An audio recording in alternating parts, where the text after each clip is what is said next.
청취자께서 보내주신 우리의 삶과 존재의 의미에 대한 글을 오늘 함께 살펴보려고 합니다. 존재의 이유를 묻는 게 왜 무의미한지를 이야기하면서 현재에 충실하자는 메시지를 던지는 글이죠. 네, 아주 도발적이면서도 그 안에 담긴 사유가 깊어서 정말 인상 깊게 읽었습니다. 특히 존재 이유에 대한 질문은 바보 같다는 이 선언적인 결론이 참 강렬했어요. 맞아요. 그래서 오늘은 바로 그 결론까지 가는 길을 조금 더 탄탄하게 다져서 독자들이 작가님의 의도를 오해 없이 받아들일 수 있게 하는 몇 가지 지점을 짚어보면 어떨까 합니다. 좋습니다. 그럼 첫 부분부터 바로 들어가 보죠. 글 서두에서 우리 존재의 본질을 우연성, 명확성, 모호성, 무의미성 이렇게 네 가지 속성으로 규정하셨잖아요. 네, 그 부분이 아주 흥미로웠어요. 근데 이 네 가지 전제를 딱 제시하고 나서 바로 따라서 존재의 이유를 묻는 것은 바보 같은 질문이다. 이렇게 결론으로 넘어가더라고요. 맞습니다. 그게 굉장히 대담하게 느껴지기도 하지만 또 어떻게 보면 약간의 논리적 점프가 있는 것처럼 보일 수도 있거든요. 아, 그렇죠. 그러니까 A, B, C, D가 있다. 그러므로 E는 바보 같은 질문이다. 이런 구조인데 왜 A, B, C, D라는 속성 때문에 E라는 질문이 아예 성립할 수 없는지에 대한 설명이 조금 부족한 거죠. 독자들이 그 사이의 연결고리를 스스로 찾아야 하는 거군요. 네. 그래서 첫 번째 제언은 바로 전제와 결론 사이에 논리적인 다리를 놓아서 주장의 설득력을 강화하는 것입니다. 이 네 가지 속성이 이유라는 개념 자체를 어떻게 근본적으로 무너뜨리는지를 명시적으로 보여주는 거죠. 그 다리를 놓는 구체적인 방법에는 어떤 게 있을까요? 한 가지 방법은 범주 오류라는 개념을 활용하는 거예요. 범주 오류요? 네. 예를 들어서 이런 문장을 추가하는 거죠. 이 네 가지 모순적인 본질을 고려할 때 우리의 존재에 이유라는 단어를 적용하는 것 자체가 성립하지 않습니다.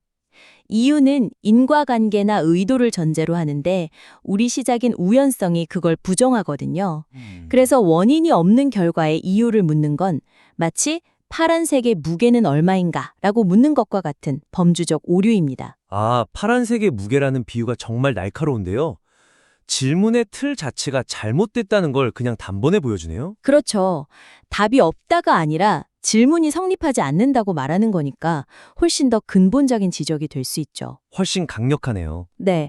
근데 이런 논리적인 접근이 조금 차갑게 느껴질 수도 있잖아요. 맞아요.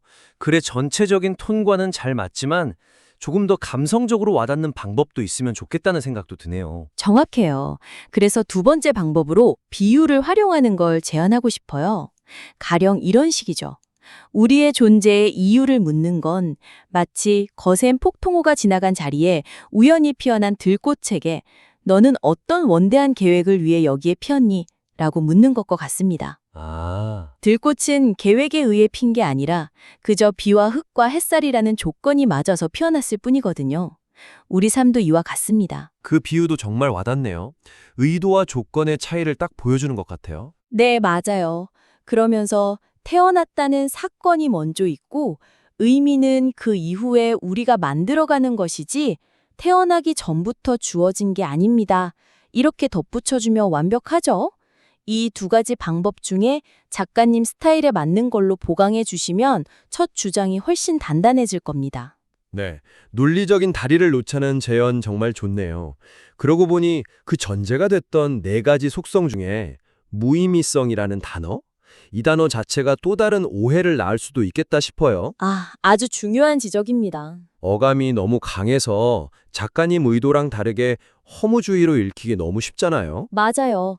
글 뒤쪽에서 그게 목표 없는 자유라고 멋지게 풀어주시긴 했는데 독자들은 이미 첫인상에서 인생은 무의미하구나 하고 딱 갇혀버릴 수가 있거든요. 한번 생긴 그 부정적인 인상을 뒤집기가 참 어렵죠. 어렵죠. 그래서 두 번째 제언은 무의미성의 개념을 사전 목적의 부재라는 긍정적인 가능성으로 재정의해서 허무주의적 해석을 아예 처음부터 막는 것입니다. 사전 목적의 부재요? 네, 가치가 없다는 결핍이 아니라 정해진 틀이 없다는 긍정적인 자유로 프레임을 바꿔주는 거죠. 그 표현이 훨씬 적극적이고 희망적으로 들리네요. 그럼 이 새로운 정의를 글에 어떻게 녹여내면 좋을까요? 이것도 역시 비유가 효과적이어서 무의미성을 처음 소개하는 부분부터 아예 못을 박아주는 거죠. 예를 들어 무의미성이란 우리 삶이 가치 없다는 뜻이 결코 아닙니다. 오히려 이건 화가에게 주어진 깨끗한 캔버스와 같습니다. 정해진 밑그림이 없기에, 즉 무의미하기에 그 위에 어떤 그림이든 그릴 수 있는 완전한 자유가 주어지는 것입니다. 아, 깨끗한 캔버스. 정말 좋은 비유네요. 무의미성이 곧 무한한 가능성이라는 걸 바로 보여주니까요. 그렇죠. 근데 한편으로는 그 무한한 자유가 오히려 어떤 독자들한테는 좀 막막하게 느껴질 수도 있지 않을까요? 뭘 그려야 할지 모르겠다는 불안감 같은 거요? 와, 정말 예리하시네요. 맞아요. 그럴 수 있죠. 그래서 거기서 멈추면 안 되고 이렇게 이어주는 거예요. 우리의 삶은 누군가에 의해 미리 설계된 목적이 없는 빈 페이지와 같기에 우리 스스로가 그 서사를 써내려갈 작가가 되는 것입니다. 라고요. 스스로 작가가 된다. 네. 그리고 나서 글 후반부, 목표가 없는 자유로움을 다루는 부분에서 이걸 다시 한번 끌어와서 확인시켜 주는 거죠. 앞서 말한 무의미성, 즉 정해진 각본의 부재가 바로 이 무한한 자유의 원천입니다. 우리는 누군가의 도구나 부품이 아니기에 온전히 우리 자신의 걸작을 만들어갈 권리를 갖습니다. 이렇게 처음과 끝을 연결해주면 무의미성이라는 개념이 허무주의가 아니라 글 전체를 이끄는 긍정적인 힘이 될 수 있어요. 아, 그렇게 후반부 주제들이랑 연결하는 게 정말 중요하겠네요. 사실 저도 글 중반 이후부터 나오는 죄, 신, 정신의 실체, 생물학적 영속성 이런 이야기들이 각각은 다 흥미로웠거든요. 네네, 통찰이 깊죠. 근데 읽다 보니까 이 주장들이 약간 독립된 에세이처럼 느껴지는 거예요.